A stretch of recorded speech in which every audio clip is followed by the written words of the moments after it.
फिर उसने वो देखा, कमरे के कोने में एक शक्ल खड़ी थी, सफेद चादर में लिपटी हुई, बिल्कुल फर्नीचर की तरह। बारिश की एक पुरसकून शाम थी जब रिया ने शहर के किनारे पर वाक़या एक पुराने वीरान घर में रिहाइश अख्तियार की। ये घर दहाइयों से खाली पड़ा था और मकामी लोग हमेशा इसके बारे में ऐसी बातें करते थे कि इसमें जिन रहते हैं, इसमें परछाइयाँ होती हैं। लेकिन रिया जो एक मुसन्फ़ा थी और तन्हाइयों की तलाश में रहती थी, ऐसी कहानियों पर यकीन नहीं रखती थी।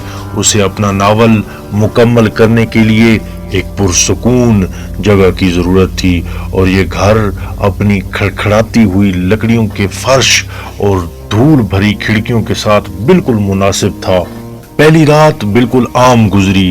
बारिश खिड़कियों पर आहिस्तगी से टपक रही थी और हवा दीवारों के दरों से गुजर कर सीटी बजा रही थी।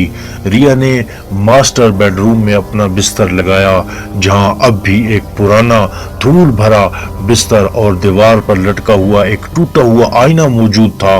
वो जल्द ही सो गई क्योंकि नकल मकानी की वजह से वो बहुत थक चुकी थी।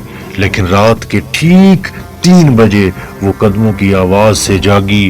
वो आहिस्ता सोच समझकर उठाए गए कदमों की आवाज थी और ये आवाज उसके कमरे के ऊपर वाले कमरे से आ रही थी। उसके दिल धड़कने लगा जब वो चुपचाप लेटी हुई आवाज सुनती रही। कदमों की आवाज रुक गई और एक लम्हे के लिए खामोशी छा गई। फिर एक हल्की सी खुरचने की आवाज सुनाई देने लगी, जैसे कोई लकड़ी के फर्श पर नाखून से खुरच रहा हो। रिया बैठ गई, उसकी सांसें तेज हो गई। उसने अपने आप को समझाया कि ये सिर्फ हवा की आवाज है या शायद कोई जानवर कमरे में घुस गया हो। लेकिन खुरचने की आवाज तेज होती गई जैसे कोई इसरार कर रहा हो। उसने अपना टार्च उठाया और बिस्तर से बाहर निकली। उसके हाथ कांप रहे थे। कमरे का दरवाजा हाल में था, बिल्कुल उसके कमरे के बाहर। वो हिचकिचाई, उसका हाथ दरवाजे के हैंडल पर जमा हुआ था। खुरचने की आवाज रुक गई। उसने दरवाजा आहिस्ता से खोला। दरवाजे के हैंडल की चिरचिराहट बुलंद हो गई।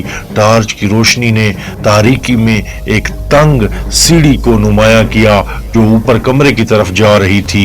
उसने गहरी सांस ली और सीढ़ियां चढ़ने लगी। हर कदम उसके वजन से चिरचिरा रहा था। कमरा ठंडा हो गया और पुराने फर्नीचर से भरा हुआ था जो सफेद चादरों से ढका हुआ था और टार्च की रोशनी तारीकी को चीरती हुई आगे बढ़ रही थी। और फिर उसने वो देखा, कमरे के कोने में एक शक्ल खड़ी थी, सफेद चादर में लिपटी हुई, बिल्कुल फर्नीचर की तरह। लेकिन ये चादर हिल रही थी, आहिस्ता से झूम रही थी, जैसे कोई उसके नीचे हो। रीमा जमकर खड़ी हो गई। उसके हाथ में टार्च कांप रही थी। शक्ल उसकी तरफ नहीं बढ़ी, लेकिन उसे बढ़ने की जरूरत भी नहीं थी। उसके इर्द गिर्द की हवा और ज्यादा ठंडी हो गई और उसे एक मौजूदगी का एहसास हुआ, कोई कदीम और खतरनाक चीज का। वो पीछे हटी, उसका दिल धड़क रहा था। जब वो भागने के लिए मुड़ी, टार्च छपकी और बंद हो गई।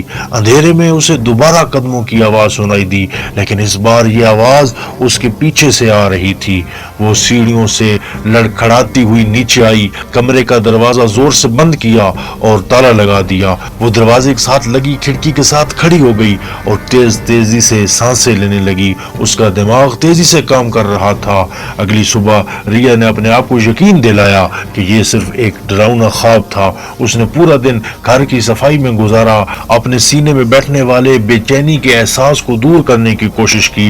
लेकिन जैसे ही रात हुई, खुरचने की आवाज दोबारा शुरू हो गई। इस बार ये आवाज पहले से ज्यादा बुलंद थी और ये आवाज अब उसके कमरे के अंदर से आ रही थी। उसने लाइट्स ऑन की, लेकिन कमरा खाली था। खुरचने की आवाज तेज होती गई और उसे एहसास हुआ कि ये आवाज आईने से आ रही है। दीवार पर लटका टूटा हुआ आईना वो उसे घूरती रही और फिर उसने वो देखा, एक हाथ जो फीका और हड्डियों से भरा हुआ था। शीशे की दूसरी तरफ से बाहर की तरफ आ रहा था। रिया चीख उठी और घर से भाग गई, पीछे मुड़कर नहीं देखा।